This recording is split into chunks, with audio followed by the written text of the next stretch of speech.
जय श्री राम। बोलिए बजरंगबली की जय। पवन सुत हनुमान की जय। राम लक्ष्मण जान की जय बोलो हनुमान की। आइए हनुमान जी के जयकार के साथ आज हम श्री हनुमान चालीसा के 19वें भाग में प्रवेश कर रहे हैं। और आज हम जिन चौपाइयों का विश्लेषण करने जा रहे हैं, व्याख्या करने जा रहे हैं, वह है चौपाई नंबर 37 और 38। जैसा कि मैंने पहले भी बताया था और हम सभी जानते हैं कि जो श्री हनुमान चालीसा में 40 चौपाइयां हैं और 40 चौपाइयों में शुरू के जो 10 भागों में है उसमें हमने हनुमान जी के शारीरिक रूप का वर्णन किया है। उसके पश्चात हमने उनका कार्यों का वर्णन किया है, उनके पराक्रम का वर्णन किया है, उनकी शक्ति का वर्णन किया है।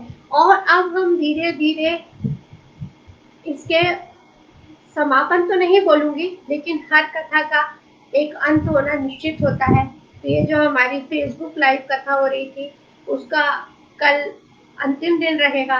तो धीरे धीरे हम समापन की तरफ बढ़ते जा रहे हैं। और हरि अनंत कथा अनंत, हरि कथा अनंता, कही सुनहि बहुविधि सब संता। जैसी अपनी पहले भी बात हुई थी कि ये जो हरि की कथा है, हरि अनंत है और उसकी कथा को कहने का ढंग भी अनंत है।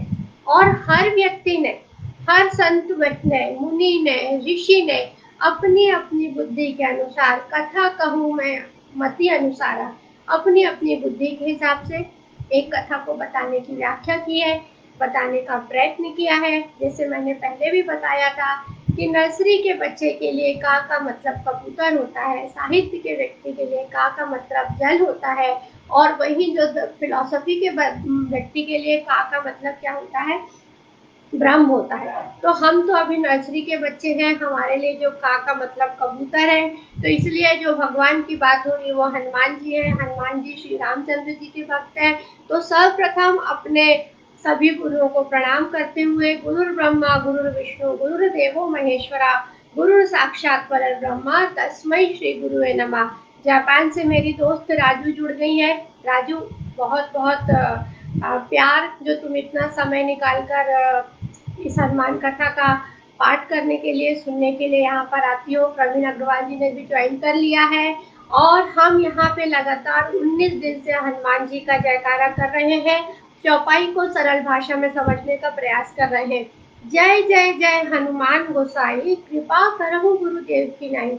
यहाँ पर जो गुसाई शब्द आया है, तो जो गुसाई शब्द एक्चुअली अगर हम उसका मतलब निकालने की बात करते हैं तो गुसाई मतलब क्या होता है कि एक स्कॉलर को बोला जाता है, एक संत को बोला जाता है, एक मुनि को बोला जाता है। और गुसाई शब्द का हिंदी मतलब है कि जिनका अपनी पांचों इंद्रियों पर नियंत्रण हो।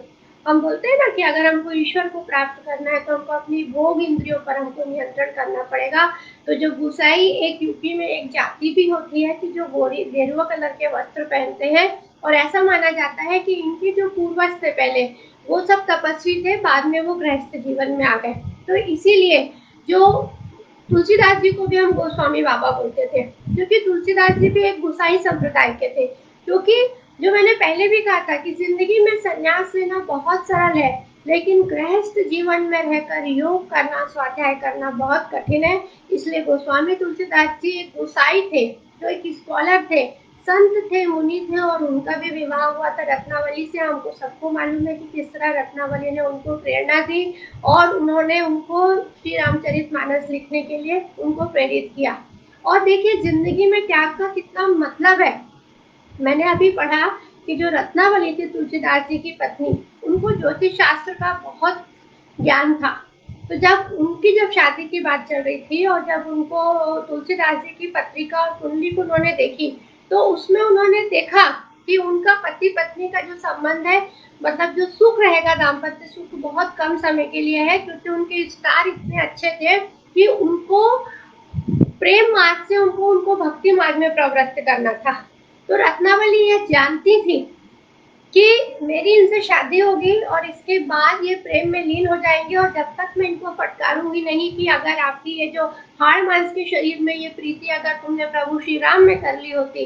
वो कहानी याद होगी ना, जब वो मायके चली गई थी रत्नावली और एक सामान्य पति की तरह अपनी नववधू से मिलने के लिए रात को बरसते पानी में सांप को रस्सी पकड़कर ये उनके मायके में पहुंच गए थे। तो उस समय जो रत्नावली ने उनको धिक्कारा था, और उसके बाद वो तुलसीदास जी गोस्वामी से गोसाई बन गए। मतलब हर पत्नी को अपने पति के आगे जीवन के लिए त्याग करना पड़ता है, जीवन साथी को उसके लिए त्याग करना पड़ता है। तो जो गृहस्थ धर्म है वो सबसे बड़ा योग है और सबसे बड़ी साधना है, क्योंकि आपको विषमताओं में रहकर ही अपने परिवार के साथ आपको जीना है। अनिता ताई नमस्कार, आज भी आप 19वें दिन कथा में उपस्थित है। हनुमान जी, हनुमान बाबा की कृपा है।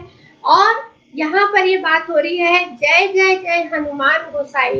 यहाँ पर 3 बार जय बोला गया है। एक बार जय हनुमान गोसाई भी बोला जा सकता था, लेकिन यहाँ पे जो जय जय जय हनुमान गोसाई है, ये इसके अलग अलग मतलब होते हैं। यहाँ पे एक है हनुमान जी भक्त है, और जो उनके गोसाई है, जो उनके गुरु है, वो कौन है? राम है। वो राम को जय बोल रहे हैं।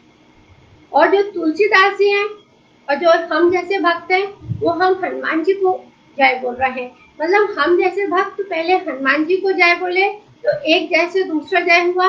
फिर हनुमान जी ने अपने गुरु, अपने गुसाई श्री राम जी को जय बोला, इसीलिए यहाँ पर जय जय जय हनुमान गोसाई बोला जाता है।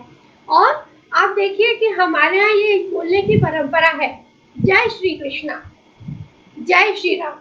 अब अगर जय और पराजय की बात आती है, तो हमेशा ये युद्ध के समय उपयोग क्या होता है कि अगर मेरी जय हुई है तो सामने वाले की पराजय हुई है। लेकिन हम क्या बोलते हैं कि जय श्री राम।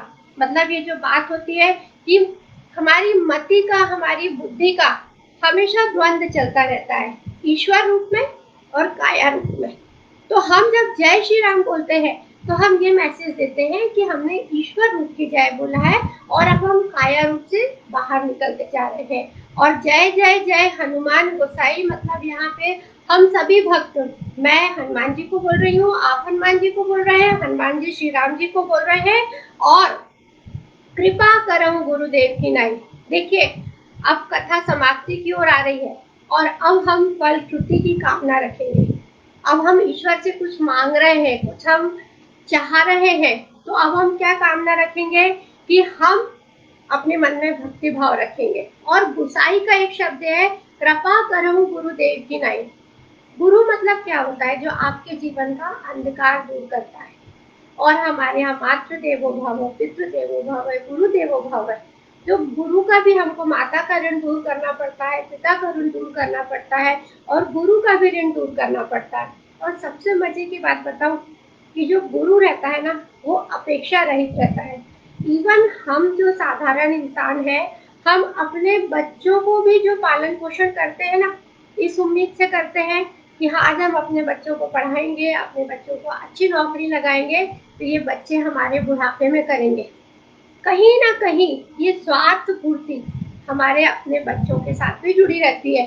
कोई व्यक्ति कितना भी बोल ले कि हम तो अपना कर्तव्य कर रहे हैं, लेकिन मन में कहीं ना कहीं एक दबी आकांक्षा रहती है कि जब ये शरीर श्रीहीन हो जाएगा, जब ये शरीर शिथिल हो जाएगा, तो जिन बच्चों पे आज हम इन्वेस्ट कर रहे हैं, जिन बच्चों पर हम ये समय दे रहे हैं, वो बच्चों को हमको हमारा करना चाहिए।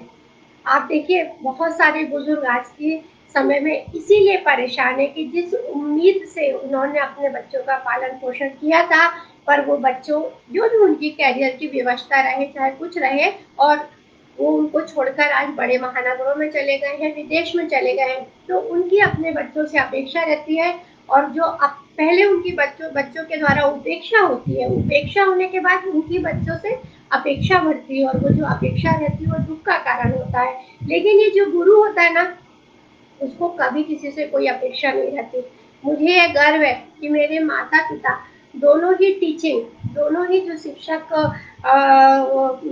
व्यवसाय से रहे, मेरे पापा जी डॉक्टर आर एन शुक्ला, जो पॉलिटेक्निक कॉलेज में सिवनी में प्रोफेसर थे, और मेरी माताजी श्रीमती अन्नपूर्णा शुक्ला जो कि एमएलबी स्कूल सिवनी में शिक्षिका रही है, उच्च स्तरीय शिक्षा रही है, और वो संस्कृत और हिंदी इन सब की प्रकांड विदुषी रही है।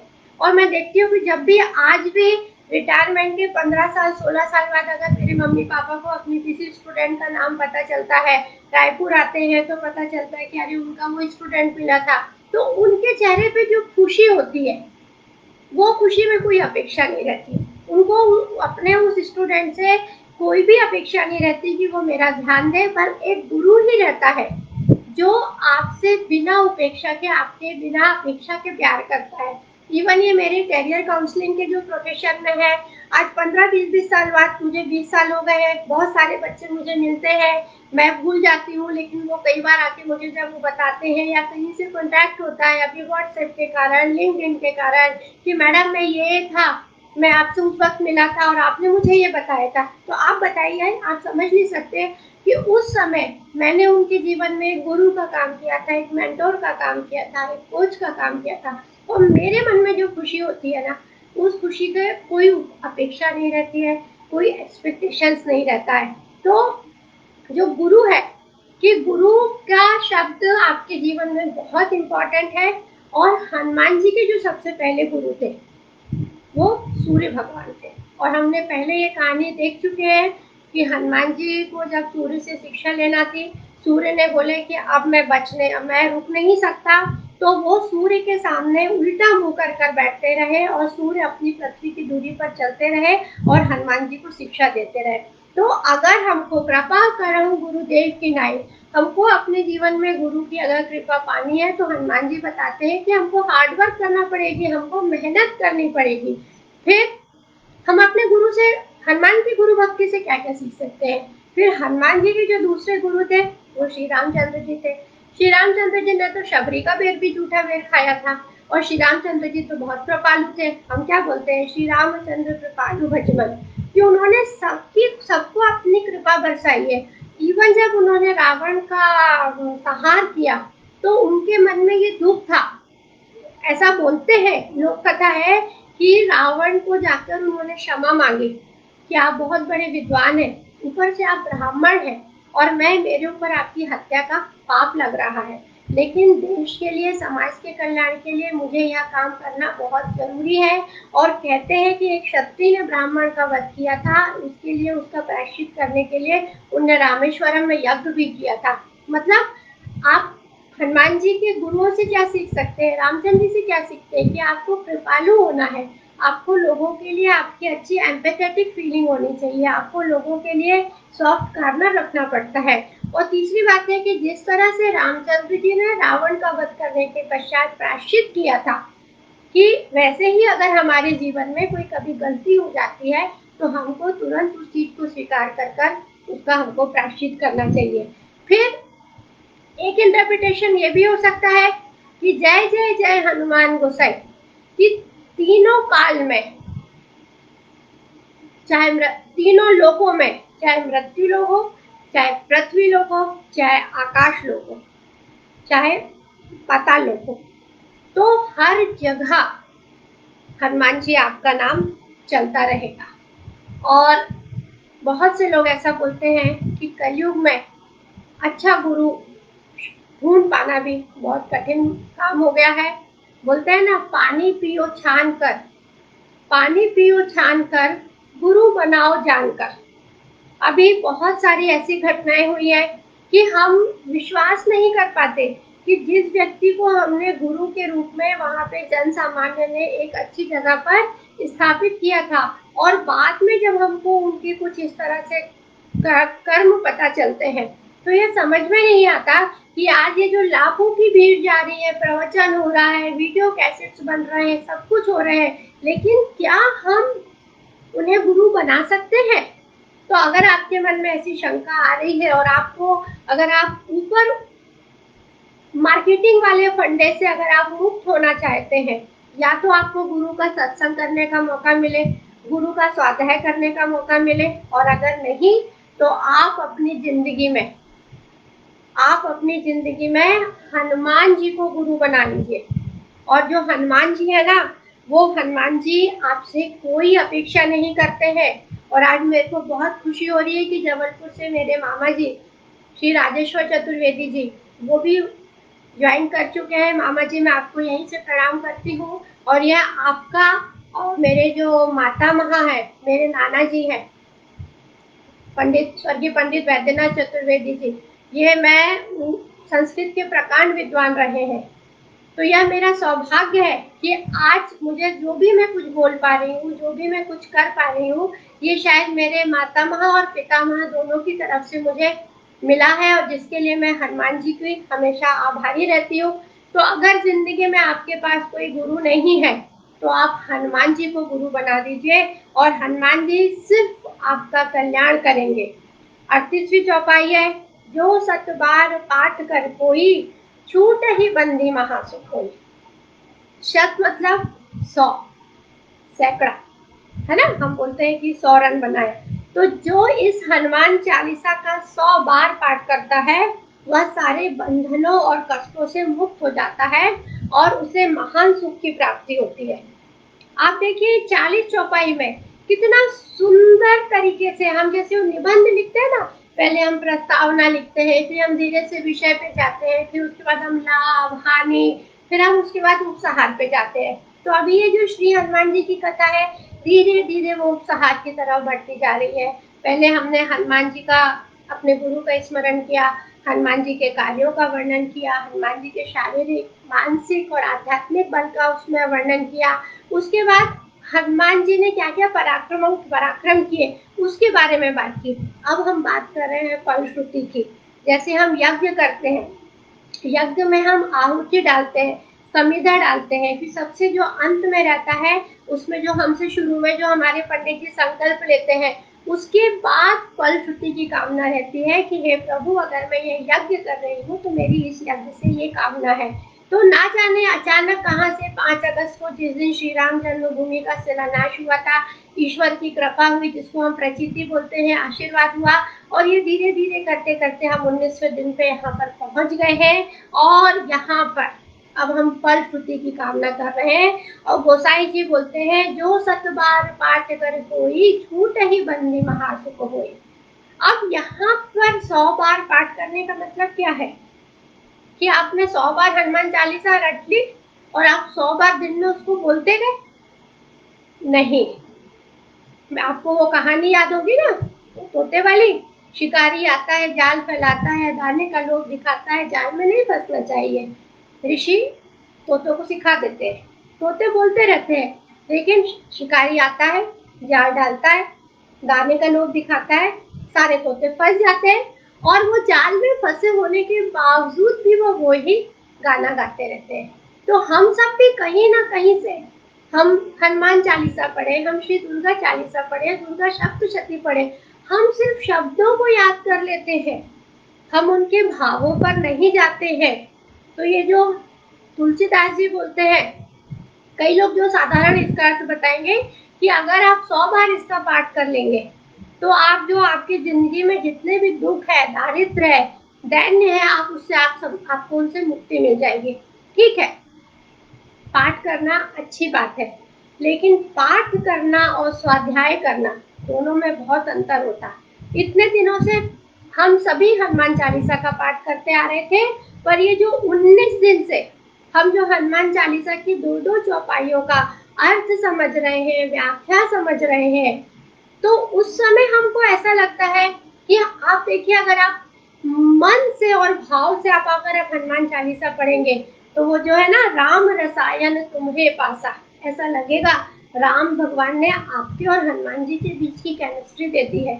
और जब हनुमान जी जब लंका को लांघेंगे, अति लघु रूप धरऊ हनुमंता, तो आपके आंखों के सामने वो दृश्य आएगा कि हनुमान जी छोटा रूप लेकर लंका में प्रवेश कर रहे हैं। तो बेसिकली क्या होता है, पाठ करना और स्वाध्याय करने में दोनों में फर्क होता है। पाठ करने में आप सिर्फ, लोग कहते हैं कि हमको तो पूरा हनुमान चालीसा याद है, हम 3 मिनट में हनुमान चालीसा कर देते हैं। आप सिर्फ शब्दों का उच्चारण करते हैं, ठीक है, वो शब्द भी आपको 40% 50% उसका फल देते हैं, लेकिन जब आप उसका अर्थ समझकर आप उसको करेंगे तो आपकी उस चौपाई के साथ कनेक्टिविटी बनेगी, कनेक्टिविटी होगी तो मन में भाव आएगा, और भाव आएगा तो राम रसायन आपके पास पहुंचेगा, तो आपकी और हनुमान जी की केमिस्ट्री बहुत अच्छी हो जाएगी। और छूटे ही बंदी महासुख होई, ये जो हमारे जीवन में बहुत सारी जो गांठ लगी हुई है ना, हमारी साइकोलॉजी में भी हम हमेशा इमोशंस की बात करते हैं, पॉजिटिव इमोशंस होना चाहिए, नेगेटिव इमोशंस नहीं होना चाहिए। संसार में जैसे आध्यात्म में बोलते हैं कि संसार में सारे दुख का कारण है मोह है, माया है, अज्ञान है, क्रोध है। साइकोलॉजी भी यही बोलती है, मनोविज्ञान भी यही बोलता है कि आपके मन में जो नेगेटिव इमोशंस है, आपके मन में जो बहुत सारी गांठें बंधी हुई हैं, हम किसी से नाराज है, कोई हम पे गुस्सा है, कोई ईर्ष्या है, कोई द्वेष है, कोई जलन है, तो ये सब जो गांठें बंधी हुई हैं, और आप जब हनुमान चालीसा का 7 बार पाठ करते हैं और मन लगाकर अर्थ सहित पाठ करते हैं, तो अपने आप ये जो मन में जो गांठ रहती है, वो आपकी जो गांठें हैं वो खुल जाती हैं। और कहते हैं कि ये जो हमने पहले भी कहा ना कि जो जन्म जन्मांतर का जो हमारा फेरा है वो चलता रहता है, कहीं मातृ ऋण होता है, कहीं पितृ ऋण होता है, कहीं देव ऋण होता है, कहीं सखा ऋण होता है। तो इन ऋणों की जब तक हमारी पूर्ति नहीं हो पाती है, हमारा जो लॉ ऑफ कर्मा में जो हमारी बैलेंस शीट अगर बराबर नहीं हो पाती, तब तक हम जन्म और जन्म लेते ही रहते हैं। तो ये जो हनुमान चालीसा रहती है वो आपके मन की गांठों को खोलती है, जैसे रस्सी है वो उलझी रहती है, और आप जैसे जैसे उसको खोलते जाओगे तो रस्सी क्या होती है, वो सुलझती जाती है। तो मतलब ये है कि स्वाध्याय करिए, स्वाध्याय करिए, अच्छे लोगों की संगत में रहिए, अच्छी बातें सुनिए। व्हाट्सएप यूनिवर्सिटी है, व्हाट्सएप यूनिवर्सिटी में सारे चीजें मैसेजेस हैं, लेकिन उसके अलावा भी अपना समय कम से कम दिन में, मेरा ये कहना है कि दिन में कम से कम 2 चौपाई, एक दोहा, या कोई एक कवि, या कोई एक हमारे भारतीय संस्कृति के बारे में गूगल बाबा के पास जाइए और उसके बारे में ढूंढिए, उसको पढ़िए। तो आप जब स्वाध्याय करेंगे तब आपके मन की गांठें खुलती जाएगी, क्योंकि स्वाध्याय करने से आपके जीवन का दृष्टिकोण बदल जाएगा, आपका आउटलुक बदल जाएगा।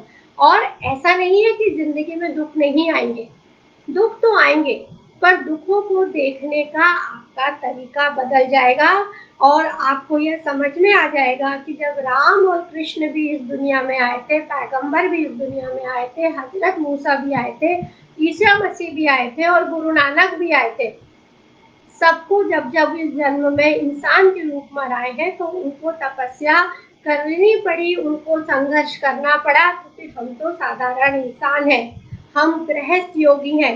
गृहस्थी में ही रहकर शंकर जी के परिवार की तरह हमको सारी विषमताओं का पालन करना है, और तभी जाकर हमको दुख और दारिद्र से मुक्ति मिलेगी।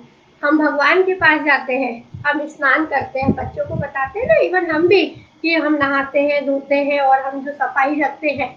और जैसे मैं बता रही हूँ कि ये जो कोरोना काल में जो सब चीजें बताई जा रही है ना, तो जो मेरी नानी है जिनको हम भाई बोलते थे, वो बचपन से ही हमको ये सब चीजें बताती थी कि बाहर से आते हो तो हाथ पांव धोकर आओ, किसी के हाथ का खाना मत खाओ, अपना पानी अपने पास रखो, और एकदम से किसी भी व्यक्ति को स्पर्श मत करो। तो हम उनको बोलते थे अरे ये नबाई तो हमेशा 16-17 करती रहती है, लेकिन आज ये हमारे विज्ञान ने भी इस बात को प्रूव कर दिया है कि जो हमको हाइजीनिक है उस चीज को हमको मेंटेन करके रखना है।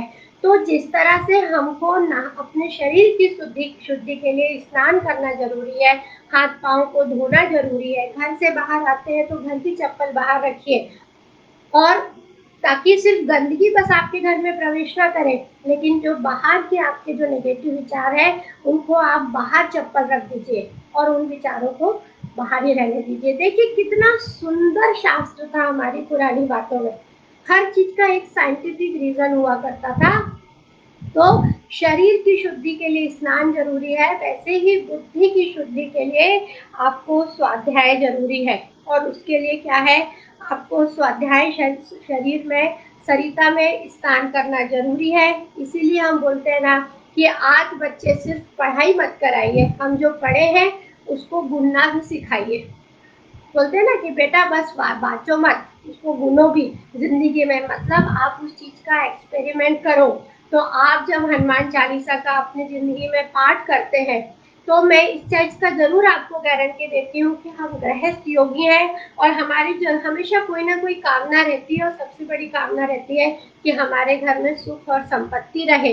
तो जो व्यक्ति सच्चे मन से हनुमान जी का शतबार पाठ करेगा, मैं ये तो नहीं कह सकती कि वो अमीर बन जाएगा, पर मैं इतना ज़रूर बता सकती हूँ कि वो गरीब कभी नहीं रहेगा। तो अपने जीवन में सुख, समृद्धि, शांति, त्याग, करुणा, वीरता, चुनौतियों को सामने करने की जितनी भी शक्ति चाहिए है, तो ज़िंदगी में 100 बार अर्थ समझकर हनुमान चालीसा का पाठ करिए। और कल हम करेंगे 39वीं और 40वीं चौपाई पे, जो यह पढ़े हनुमान चालीसा होय सिद्धि साखी गौरीसा, तुलसीदास सदा हरि चेरा। तो धीरे धीरे हम फलश्रुति की तरफ बढ़ रहे हैं। कल फिर मुलाकात होगी, कल जरूर आइएगा और कल हम सब मिलकर उपासना करेंगे। बजरंग बली की जय।